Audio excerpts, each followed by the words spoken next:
Oh, and he is stuck right away.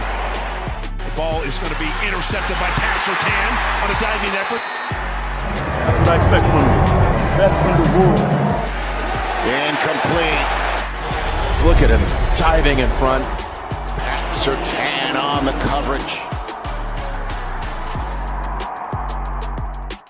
Broncos country. Good victory. We start DMac Smack with saluting Pat Surtain, who is ranked in the top 10 of the NFL at number 10. And it's a nice accolade for a guy who's on his path to a Hall of Fame career. So way to go, Pat Surtain. One of the things that I'm most misunderstood for is saying that I advocated for Justin Fields over Pat Surtain. I did, and I would do it again. It's not that I don't love Pat Surtain or his ability as a player, but when you don't have a quarterback, you need to get a quarterback. And that's just that. The Broncos have proven it with Bo Nix, and as great as Pat Surtain was, he wasn't going to the playoffs as a team success. They weren't going to do it without a quarterback, and that's Bo Nix. While it would have been painful to give up on such an incredible player like Pat Surtain in the draft, it was a symbol of what was going wrong with the Broncos at the time, with Vic Fangio having no clue about quarterbacks, John Elway sort of sliding out the door, and George Payton kind of looking around the room saying, this is the safest pick. It wasn't the safest pick. It was a risky pick. A safe pick when you don't have a quarterback is to draft a quarterback. But after getting rid of Fangio and getting rid of, what's his face? Los Dos. and finally hiring Sean Payton, and then getting rid of Russell Wilson because you had to overbid for him, and giving up draft picks for Sean Payton. And after doing all that, sure, it's great having Pat Surtain on your team. I'm just going to call him Los Dos. I know his real name, but I'm just going to call him Los Dos. Nathaniel Hackett. Anyways, congratulations to Pat Surtain. Should they have taken Justin Fields? Sure, they should have taken Justin Fields. Of course they should have. But it's great having great players. And again, if you're yelling at me right now, it's okay that you don't understand the importance of a quarterback. It's DMac Smack, and we're brought to you by Journey Spice. They have incredible recipes for so many sandwiches and snacks. Baked za'atar pita chips. Go to journeyspiceco.com and you'll see unbelievable recipes with Journey Spice. We'll get some more about what Journey Spice is all about, but if you use this QR code, you can go to amazon.com using the code GODenver, save yourself 10%, flavor in, plastic out. Go to journeyspiceco.com for incredible recipes. Let's start with what the Broncos were doing on the practice field yesterday, and it was important to see that Riley Moss was out there.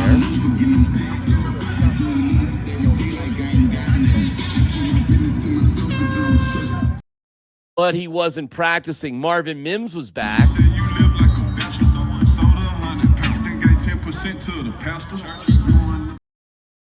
That's good, as was Luke Wattenberg. Meanwhile, here's an update on Riley Moss from Sean Payton. He's doing fine. I would say it's nothing serious. We're being smart. We'll see as the week progresses where he's at. Any update on Frank Crown? None. He's doing good. We'll have a couple of these guys. So far, we've had a few injuries that were costly for some players, but hopefully we can get through this next stretch, relatively healthy. Yeah, that's the goal, and how they handle things in terms of who plays when in preseason. That's yet to be determined. They'll figure that out on Wednesday. So nobody's going to hold Sean to we're going to play everybody. I want to play all the starters through the third quarter. We understand that was made in the heat of the battle, which was not great. In terms of training camp, it's an odd week because you still have the Muggles out there for the entire sesh. You still have some people in the grandstand. Those are your VIPs and fancy folk. However, practice has been moved back till afternoon. Media is now at 2:00. This is what they do during the regular season. So we're getting more and more to the regular season mode. I always feel like during the course of training camp, you have this stretch and you have some peaks, you just hope that you're moving the needle the right direction when you have those days. And now some days it might be better for the defense, not as good for the offense, or vice versa. Trying to keep in mind, starting faster. I don't think we really started fast here in my 3 years. I'm pretty sure we haven't. So I think that's going to be important. Boy, is that an understatement. No, you haven't started fast. You're right up there and leading the league in 3 and outs. It's not been great in any of those departments. So yeah, let's start a little faster. And by the way, the offense has been well recognized by the defense, is doing a great job. Alex Singleton. He likes to no look a lot now. That's his new go-to. So but just overall, honestly, they get out of the huddle faster. Plays are fat. They're just on another step. I think, everyone wants to talk about a sophomore year. I mean, he's in his junior year. Like I said, it feels like he's been here for a decade. It feels like he's been here, the whole 5 years I've been here, but he hasn't. And so the way he's just developed, he just takes an extra step or two every offseason, and he's done that again this year. Praise for Bo Nix. So does Jaylen Waddle, who caught a fantastic pass from Bo against the Packers. Bo's a baller, man. He got rare traits that only he can process and only he can do. And it's just tremendous going out there. He's so young, but he's kind of so mature in his in the way he approaches the game. So yeah, man, Bo's different. Bo's different, and Bo's great, and Bo's getting plenty of high praise from everybody all over the place. So that's great. One cool thing was Jaylen Waddle's experience with the fans, which was tremendous. I ain't gonna lie, it was great, man. Broncos country was definitely outside for a preseason game. I didn't really see too many empty seats, so it kind of gave me a college vibe. It had chants and all these different things going on. Mascot was at the top of the I was like, yeah, it's going down. So yeah, it was great. It was great. That's great. For more details about the day at practice, let's go to Rachel Vigil. Was not happy Friday night after the game. We lose their kickoff return. We lose that battle. Rushing numbers, we lose that. But he was a little bit more cooled down today, as he did find some things that he did like, including Jaylen Waddle's 35-yard catch from Bo Nix. When I was watching, I wouldn't have been surprised at all to see Bryant get the throw. Waddle got the throw. He won.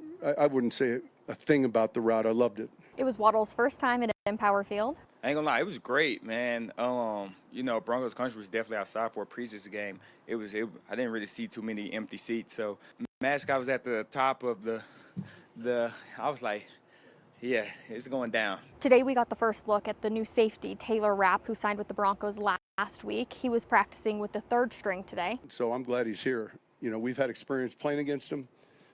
He's got real good football instincts and awareness that serves you well at that position. Riley Moss did not practice today, as he left the game on Friday night with a rib injury. Nothing serious. We're being smart. Chris Abrams-Drain took Riley Moss's spot today in practice, and he got to go up against Jaylen Waddle a couple of times. And then a few other notable injury updates is the running back RJ Harvey was on the side field today, and we also did not see Frank Crum at all out there. He's doing good. Hopefully we can get through this next stretch, relatively healthy.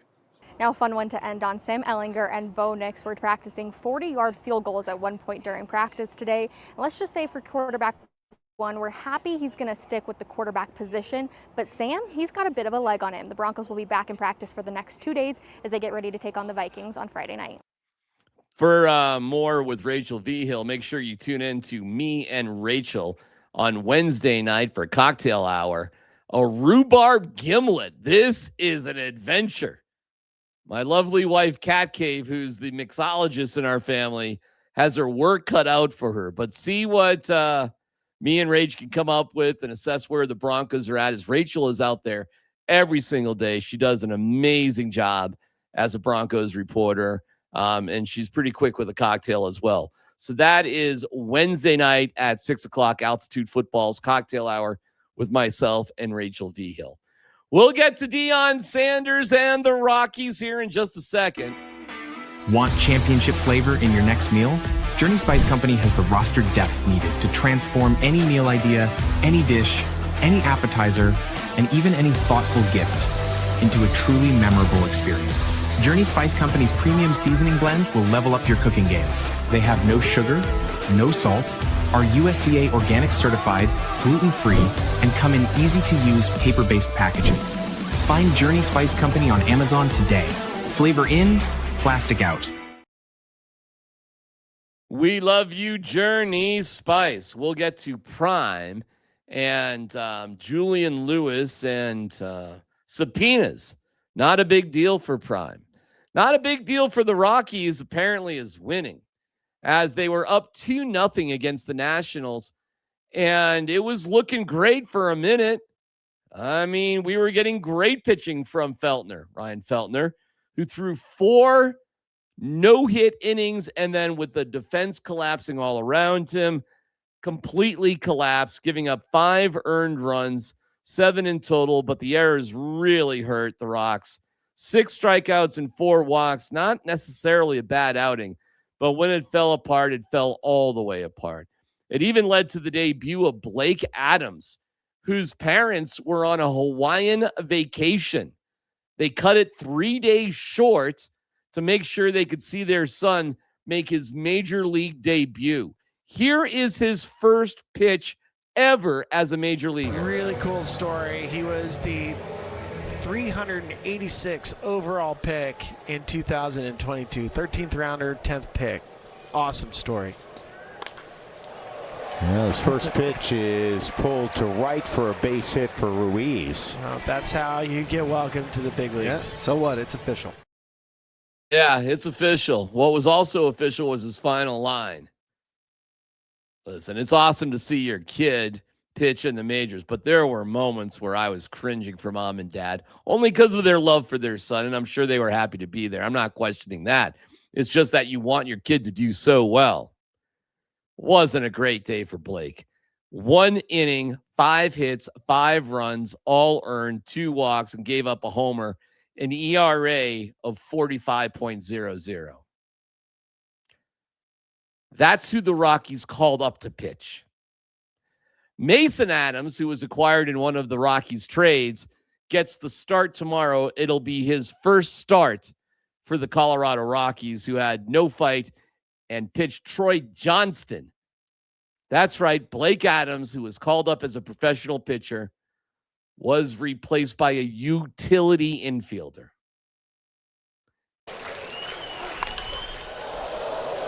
This ball's pretty well hit right center field, and tracking it down is the right fielder, Cruz. That'll end The Rockies have lost now 7 games in a row, which is their longest of the entire year. They lost 8 games in a row 4 or 5 times. It was hard keeping track last year. They never lost more than 8 games in a row all of last year. It was kind of a weird stat that they could be that historically bad and not lose more than 8 and get a win the 9th game like 5 different times. We'll see what they do. They've got Washington for 3 more games before they take on my guy, Walt Weiss, and the Braves coming up over the weekend. We wrap it up with Deion Sanders, who is closer and closer to Georgia Tech and a court date. He has a couple of court things going on. He's got the Shiloh stuff, which is a bankruptcy case where he's represented by Harvey Steinberg. And he's also being sued by a graphic designer who's saying, I designed Prime and his other stuff and the number 21, and you promised me crap that I'm not getting. That came out this week as well. TV off-field distractions or becoming a distraction. What distraction are we talking about? Let's go through Chase. The subpoena. Is that a distraction? Do you think that's my first subpoena? Like when you have it, when you that, you get sued. You have off the field foolishness that if someone really sat down and explained it to you, you'd say, you got to be kidding. But it is what it is. I don't know anyone that's a game changer, a way maker, that is not dealing with some type of lawsuit. think my follow-up to that would be, you're a family man. What would be your advice to Shiloh and Shador? Shiloh and Shador ain't done nothing wrong. Or Shador. Did y'all do your own? You know Shiloh won this case previously, right? Anybody know that? Raise your hand if you know that. If you knew that. That Shiloh got awarded money for this? Okay. Just read. Check it out. I can't wait till it's over and he gets to tell his story. He already won this case, you know? Yeah. I don't know what the hell Prime is talking about. From what I've read, Shiloh didn't show up in a court. The court ruling went against him. And this case is about sort of trying it all over again. But I'll tell you this, Prime's represented by the right guy here in Colorado, and that's Harvey Steinberg. No doubt about it. Harvey is an amazing lawyer, and Prime's hired the right guy. We'll see how it goes. Meanwhile, my guy Matt Smith is curious about Juju Lewis, who we haven't heard from yet, but what's going to happen against Georgia Tech? What about Julian Lewis? Hey, Coach. How you doing, sir? How you doing, sir? Doing well. Every time we've talked to you about Julian, for the most part, developmentally and the progress that he's made, you said, well, he's been coming around he'll be coming around the mountain when he comes. I'm wondering, are we starting to see headlights coming around the bend there? The thing about that, no matter what I say, you're going to have an opinion. So sometimes I correct, sometimes I protect, sometimes that I tell you the truth. I tell you the truth all the time. So I'm not going to put too much on it. Then there's an expectation that exceeds what he's maybe capable of doing, or he's already there and you just don't know. One thing I don't want to do is put added pressure on that position. There's enough from the outside noise and all thereof. I just want him to execute the play that's called. You don't have to be great. You don't have to be outstanding, but just do what we ask you to do, and he's going to do that. I have faith in that. Are you seeing some development in him, some progress? I'm seeing development in everyone. Don't just try to back me into a corner and back me in about Julian. Wasn't you out there practice? Yeah, yes, sir. What did you see? I saw some development. All right, write that. I have. Okay, we good. We good. Write that. Run with that. High step with that. Put the hammer out. Well, at least he's not defensive. Which one are you? A dog or a cat? Exactly. Let's go.